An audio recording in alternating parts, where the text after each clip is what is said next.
Hey everyone, welcome back. So in this video, we shall continue looking at some of the counting methods. So a quick recap, last time we saw this idea of rearranging R elements out of N elements. So that was basically NPR. So when we are rearranging things, the order matters, right? And the formula for this was n factorial upon n minus r factorial. So this is rearranging elements. So now we'll look at combination. So combination is basically we have n elements and we are choosing r out of n elements, right? So I have three elements A, B, and C, and this combination, right? NCR is the number of ways in which you can choose R elements out of n. So let's say your n is equal to 3. We have three elements A, B, C. R is equal to 2. So NCR is the number of ways in which you can choose two elements out of 3. So AB, AC, BC. Choosing AB is the same as choosing BA. If this was permutation, if we were looking at rearrangement, AB and BA would count separately. But here, AB and BA are the same thing, okay? So this is the idea of combination. And this number, right, this number of combinations is denoted by NCR. This should be R, or this is another way to denote it. And the way to count this, right, and the formula, how you would compute this number is basically you take NPR, which is the total permutations, and divide it by R factorial.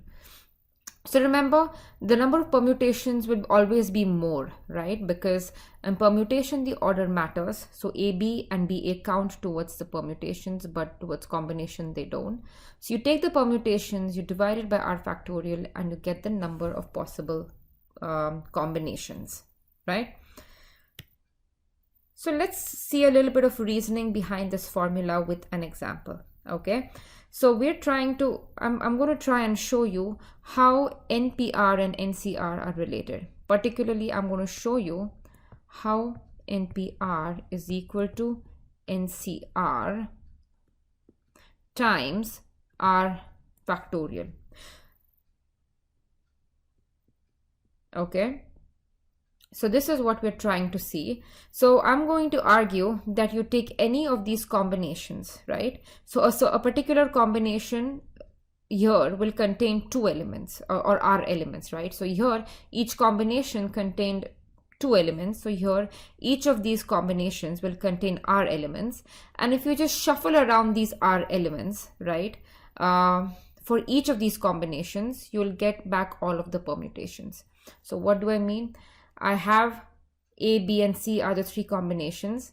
I shuffle these two elements. How many ways are there to shuffle two elements? 2 factorial, right?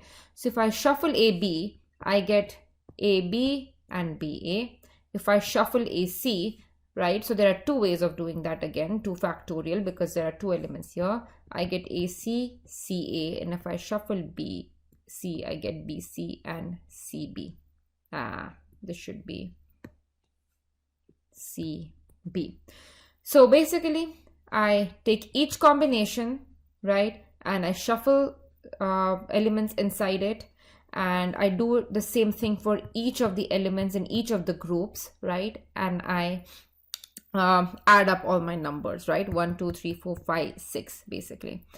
So you'll see that you get all of your permutations back, right? So this is nothing but 3p2, right? So I've taken each of the combinations and I've shuffled elements inside in each of the combinations. So therefore, the total number of permutations, right, is you can obtain by taking each of the combinations and multiplying it by the number of permutations inside that group, right? So I take this group, right? I have two arrangements here, 2 arrangements here, 2 arrangements here. Total number of arrangements is 3 times 2. And this 3 is nothing but number of ways of choosing 2 elements out of 3, right? So that's the intuition behind this formula, right? The argument is you take each element in the group and you shuffle elements, and therefore to get all of the permutations back. So here I've just explained it again, similar reasoning but with numbers. I have numbers 4, 5, 6. All possible arrangements of the two numbers is 3p2, right, which ends up being 6. Again, I've just listed out all of the arrangements. This should have been 5. Now all of the groups, so these are the groups, right, of 2 elements out of 3, and that's 3c2, remember, right, choosing 2 elements out of 3. And you take each element in the group, you multiply it by you take each element in the group and you shuffle elements inside it, right? So I take this, I shuffle elements, I get this arrangement. I take this, I shuffle the elements, this arrangement, this, I shuffle the arrangement, and then I get this, right? So this operation gives you back all of the permutations, and that's reflected right here, okay? So find the number of ways of selecting 2 applicants out of 5. So you can see that if you're selecting applicants, the order doesn't matter. Therefore, you will compute that's 5, choose 2. You plug in the formula and you get 10. All right, so here is another example. A is the event that exactly one of the 2 best applicants, so one of the 2 best applicants appear in a selection of 2 out of 5. Find the number of sample points in A and probability of A. So let's first focus on finding the number of sample points in A. Let's see carefully what's going on here, okay? Lots of things are going on. So first of all, we are picking 2 candidates out of 5, right? And A is the event that one of these 2 candidates, right, is one of the 2 best applicants and the other one is not. So suppose I have 5 applicants, A, B, C, D, and E. So it's given here that one of the 2 best applicants. That means out of these 5, there are 2 best applicants. So suppose A and B, let me circle the best applicants. So I'm selecting 2 applicants and one of these 2 is either A or B and the other one is either C or D or E, right? Because we want one of the 2 selected applicants to be one of the best ones, right?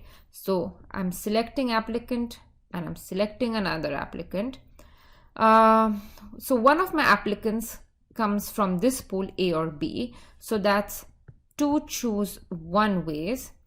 And remember, this is the multiplicative rule. And because, so one of my applicants is either A or B is the best one. So 2 choose 1. And the second applicant is one of these 3. So that's 3 choose 1. Okay.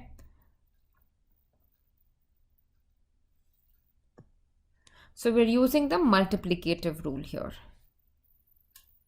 Again, it doesn't matter whether the first applicant you choose is the best one or the second one that you choose is the best one. Okay, so it's important to keep that in mind.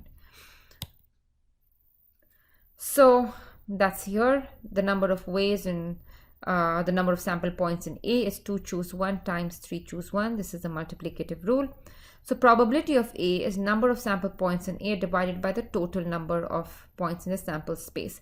So total number of points in the sample space is the total number of ways of choosing 2 applicants out of 5. That's 5 choose 2. And we've computed that in the earlier examples, that's 10. So probability of A is 6 by 10. Okay, so here is another example. A coin is flipped 10 times. What is the probability of 8 or more heads? Okay. So always it's a good idea to understand, to scale down these problems, right? So a coin is flipped 10 times. So what is the probability that 8 or more are heads? So let's suppose that the coin is flipped only 4 times, right? Just to get an idea of how to work out this problem. So I'm flipping a coin 4 times. So that's 4 times. So always scale down the problem, understand what's happening, and then scale it back up. Okay. And suppose I want to find the probability that there are, say, 2 heads. Okay, 8 or more heads, so that's either 8 heads or 9 heads or 10 heads, right? So let's see how would we calculate that if a coin is flipped 10 times, what is the probability of getting 8 heads?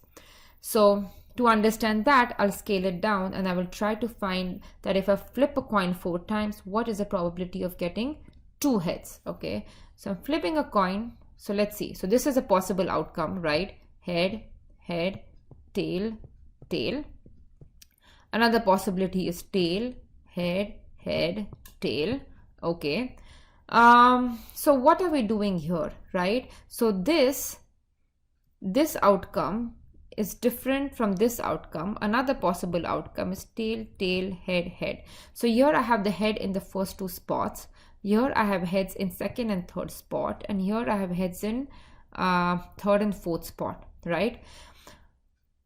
If I were to interchange these 2 heads, it wouldn't matter, right? If I were to flip these 2 heads, it doesn't make a difference.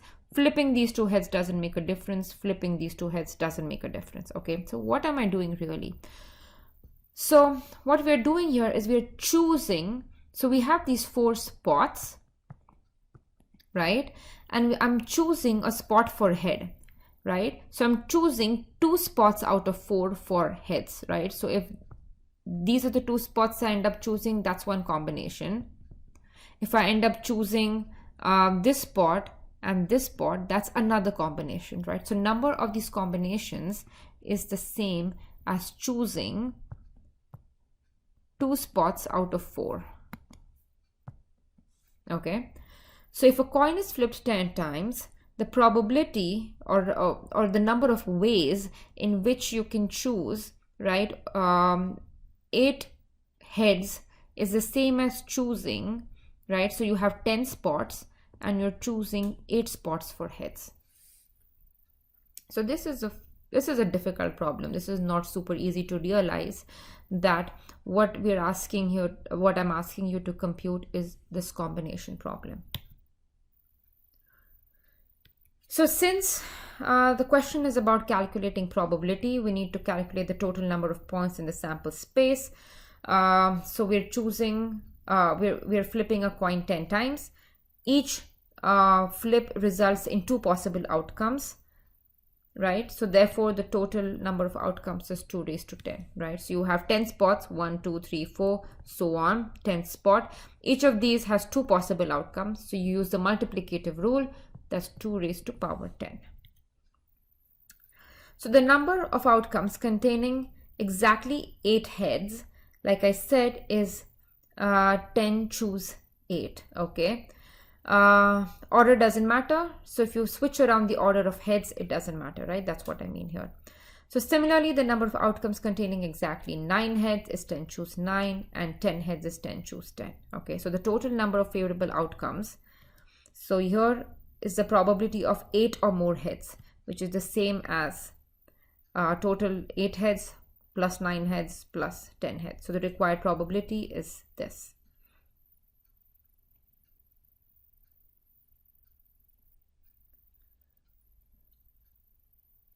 Right? So again, 8 or more heads is the same as 8 heads or 9 heads or 10 heads. That is probability of getting 8 heads plus probability of getting 9 heads plus probability of getting 10 heads. Okay.